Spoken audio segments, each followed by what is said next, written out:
स्वागत. आज आपण रोटेशनल डायनॅमिक्सचा रोटेशनल मोशनमधला भाग सुरू केलेला आहे. त्यातला पहिला पॉईंट आपण घेतोय kinetic energy of rotating rigid body moving with constant angular velocity. Generally बाळांना आपल्याला एक गोष्ट माहिती आहे की ज्यावेळेला एखादी बॉडी लिनियर मोशनमध्ये असते, स्ट्रेट लाईनमध्ये असेल, बरोबर, त्यावेळेला त्याची जी मोशन आहे ते ट्रान्सलेशनल मोशन आपण मानू शकतो. ते ट्रान्सलेशनल मोशन आहे किंवा लिनियर मोशन आहे. अशा वेळेला त्या बॉडीची कायनेटिक एनर्जी जी आहे ती 1/2 इंटू मास इंटू वेलोसिटीचा स्क्वेअर 1/2 mv² आपण कॅल्क्युलेट केले किंवा आपल्याला ते माहिती आहे, बरोबर.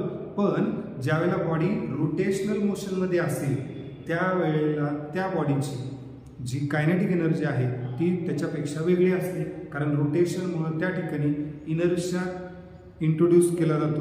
कशाच्या जागेवरती? मासच्या जागेवरती. आणि जे लिनियर मोशन आहे त्यामुळे बॉडीकडे काय आहे? Linear velocity.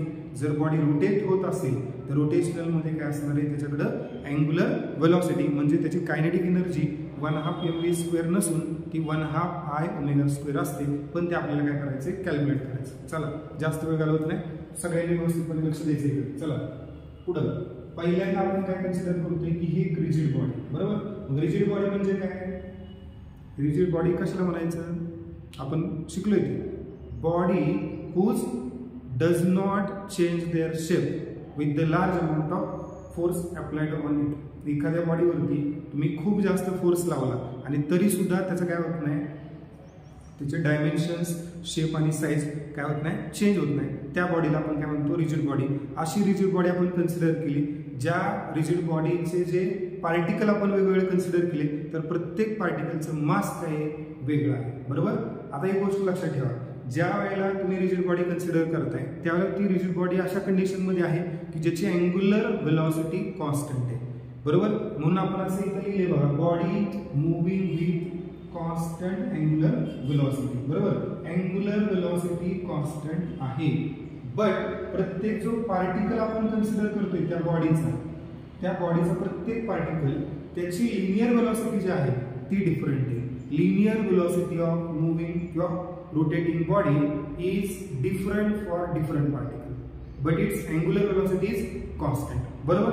मग आता या ठिकाणी पहिला पार्टिकल आपण घेतलेला आहे समजा या पोझिशनला, बरोबर. तर त्या ठिकाणी त्याचं मास आपण कन्सिडर केले m1. तर ज्यावेळेला ही बॉडी काय होते या पद्धतीनं रोटेट होत असेल त्यावेळेला हा पार्टिकल सुद्धा काय होणार आहे? रोटेट होणार आहे. पार्टिकल रोटेट होत असताना तो पार्टिकल सर्क्युलर मोशनमध्ये राहतो आणि त्याची रेडियस ऍक्सिस ऑफ रोटेशन पासूनच्या डिस्टन्स मध्ये किती आहे? r1 आहे. सेकंड पार्टिकल आपण घेतलंय ज्याचं मास m2 आहे आणि त्याचं डिस्टन्स काय? r2. या नंबरचा पार्टिकल आपण घेतलाय ज्याचं डिस्टन्स किती? r1. म्हणजे ऍक्सिस ऑफ रोटेशन पासूनचा डिस्टन्स फर्स्ट पार्टिकल साठी r1, सेकंड साठी r2, या नंबर पार्टिकल साठी काय? r1 आहे. आता ज्यावेळेला हा पार्टिकल हा अँग्युलर मोशन मध्ये किंवा रोटेशनल मोशन मध्ये असेल असं आपण मानूया, त्यावेळेला त्याची असलेली जी लिनियर वेलोसिटी असते ती अलोंग द टँजेंट असते, म्हणून याला टँजेन्शियल वेलोसिटी पण आपण म्हणू शकतो, बरोबर. आता आपल्याला लिनियर वेलोसिटी आणि अँग्युलर वेलोसिटी यांच्यामधलं रिलेशन माहिती आहे. काय रिलेशन आहे? Linear velocity is equal to the radius times angular velocity. मग आता इथं आपण v is equal to r⍵. जर पहिला पार्टिकल घेतला तर त्याची लिनियर वेलोसिटी v1 आहे आणि त्याची अँग्युलर वेलोसिटी काय? ओमेगा आहे, बरोबर. पण ती सेम आहे का बघा? का सेम नाही? तर प्रत्येक पार्टिकलचं जे डिस्टन्स आहे ते काय? डिफरंट आहे. मग या फॉर्म्युल्यामध्ये फर्स्ट पार्टिकल जर टाकला आपण तर v1 घ्यायचा, सेकंड पार्टिकलची वेलोसिटी v2 घ्यायची आणि n नंबर पार्टिकलची वेलोसिटी घ्यायची vn. मग v1 ची व्हॅल्यू रेडियस आणि अँग्युलर वेलोसिटीवर डिपेंड आहे. मग रेडियस किती आहे? r1, अँग्युलर वेलोसिटी किती? ओमेगा. सेकंड पार्टिकल साठी रेडियस किती? r2, अँग्युलर वेलोसिटी किती? ओमेगा. या नंबर पार्टिकल साठी रेडियस किती आहे? rn आणि अँग्युलर वेलोसिटी किती आहे? ओमेगा. म्हणजे आपल्याला प्रत्येक पार्टिकलची लिनियर वेलोसिटी भेटली v1, v2 आणि vn, बरोबर. त्याला इक्वेशन नंबर आपण 1 दिले. त्याच्यानंतर आपल्याला माहिती आहे कायनेटिक एनर्जी आपल्याला काढायची असेल तर कायनेटिक एनर्जी कुणावर डिपेंड असते? Kinetic energy depends on mass of particle and the velocity of that particle, बरोबर. मग कायनेटिक एनर्जीचा फॉर्म्युला आपल्याकडे इथं दिला बघा. कायनेटिक एनर्जी काय? 1/2 mv². आता लक्षात घ्या प्रत्येक पार्टिकलचं मास काय? डिफरंट आहे. प्रत्येक पार्टिकलची लिनियर वेलोसिटी काय डिफरंट आहे. मग प्रत्येक पार्टिकलची कायनेटिक एनर्जी पण काय असणार आहे डिफरंट असणार आहे. मग आपण पहिल्या पार्टिकलसाठी कायनेटिक एनर्जी घेतली 1/2 m1v1 सेकंड पार्टिकलसाठी घेतली 1/2 m2 v2 आणि या नंबर पार्टिकलसाठी काय घेतली 1/2 mn बरोबर. पण आपण इक्वेशन 1 मध्ये v1 काढलाय, v2 काढलाय, vn काढलाय. r1 omega, r2 omega, rn omega या तिन्ही व्हॅल्यू आपण v1 v2 आणि vn च्या ठिकाणी टाकल्या. बरोबर आहे. म्हणजे पहिली कायनेटिक एनर्जी काय भेटणार आपल्याला 1/2 m1 आणि v1 चा स्क्वेअर म्हणजे r1 ओमेगा चा स्क्वेअर. सेकंड पार्टिकलची kinetic energy e2 1/2 m2 v2 1/2 m2 आणि v2 ची व्हॅल्यू किती r2 ओमेगा चा स्क्वेअर येणार. बरोबर. इथं काय येणार n नंबर पार्टिकलसाठी कायनेटिक एनर्जी en 1/2 mn आणि vn चा स्क्वेअर. पण vn काय लिहिले इथं rn ओमेगा काय लिहिले rn ओमेगा. मग त्या ठिकाणी काय येणार vn च्या जागेवरती rn ओमेगा चा स्क्वेअर. आता हा ब्रॅकेटचा स्क्वेअर असल्यामुळे r1 चा स्क्वेअर ओमेगा चा स्क्वेअर. इक्वेशन काय मिळेल 1/2 m1 r1 square omega square. Second पार्टिकलसाठी कायनेटिक एनर्जी काय भेटणार 1/2 m2 याचा square r2 square omega square. या नंबर पार्टिकलसाठी काय येणार 1/2 mn rn square omega square. या सगळ्यांना मिळून आपण इक्वेशन नंबर काय दिले 2 दिले. आपण प्रत्येक पार्टिकलची कायनेटिक एनर्जी काढली. आपल्याला पुन्हाची विचारली kinetic energy of rotating rigid body. मग त्यासाठी तुम्हाला काय करावं लागेल जे तुम्ही एका पार्टिकलची दुसऱ्या पार्टिकलची n नंबर पार्टिकलची कायनेटिक एनर्जी काढली या सगळ्यांची काय करायची टोटल करायची. बरोबर. मग आपण इथं काय सांगू शकतो total energy of rotating rigid body which is equal to the sum of all the kinetic energies of different particles.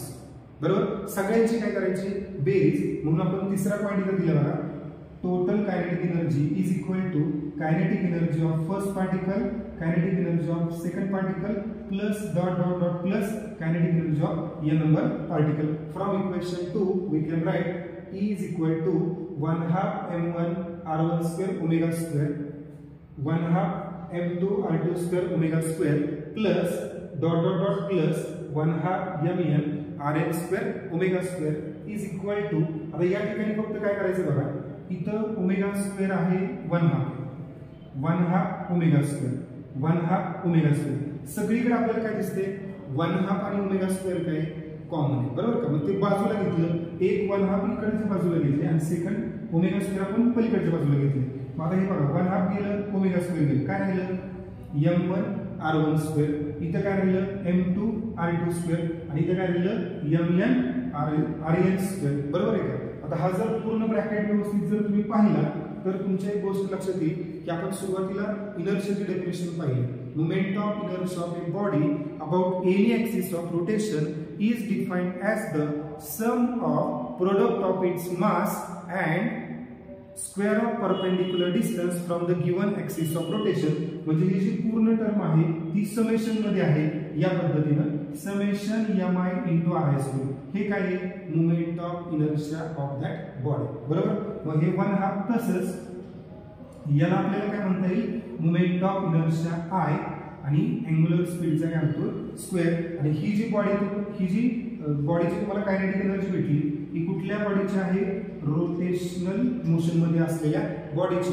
म्हणून या कायनेटिक एनर्जीला रोटेशनल कायनेटिक एनर्जी असे म्हणतात. मग आपल्याला दोन गोष्टी समजून घ्यायच्या आहेत किंवा दोन गोष्टी आपल्याला या ठिकाणी समजलेल्या आहेत की जेव्हा बॉडी ट्रान्सलेशनल मोशन मध्ये असते त्यावेळेला त्याची कायनेटिक एनर्जी 1/2 mv² असते आणि ज्या वेळेला बॉडी ही रोटेशनल मोशन मध्ये असते त्यावेळेला त्याची कायनेटिक एनर्जी काय असते 1/2 I ओमेगा². मग याचा अर्थ असा असतो की समजा एखादी बॉडी एकाच वेळेला ट्रान्सलेट होत असेल रोटेट होत असेल तर त्याची टोटल एनर्जी काय असेल तर total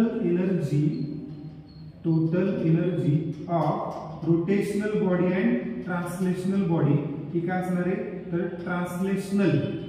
translational kinetic energy plus rotational kinetic energy. आणि मग त्यावेळेला तुम्ही इथं 1/2 mv² प्लस 1/2 I ω², अशा दोन्ही बॉडीजमध्ये त्या कायनेटिक एनर्जीला इंट्रोड्यूस करू शकता. बरं, ह्याचं एक्झाम्पल कुठलं? सिलेंडर ज्या वेळेला तुम्ही एका जागेवरून दुसऱ्या जागेवरती ढकलता त्यावेळेला त्या सिलेंडरचं ट्रान्सलेशन पण होतं आणि प्लस तो प्रत्येक वेळेला काय होत राहतो? रोटेट पण होतो. म्हणजे ट्रान्सलेशनल मोशनमुळे 1/2 mv² कायनेटिक एनर्जी आणि रोटेशनल मोशनमुळे कुठली 1/2 I ω² ही कायनेटिक एनर्जी. जर आपला व्हिडिओ तुम्हाला आवडला असेल तर नक्की व्हिडिओला लाईक करायला अजिबात विसरू नका आणि आपला जो व्हिडिओ आहे ते शेअर करायला, सबस्क्राईब करायला अजिबात विसरू नका.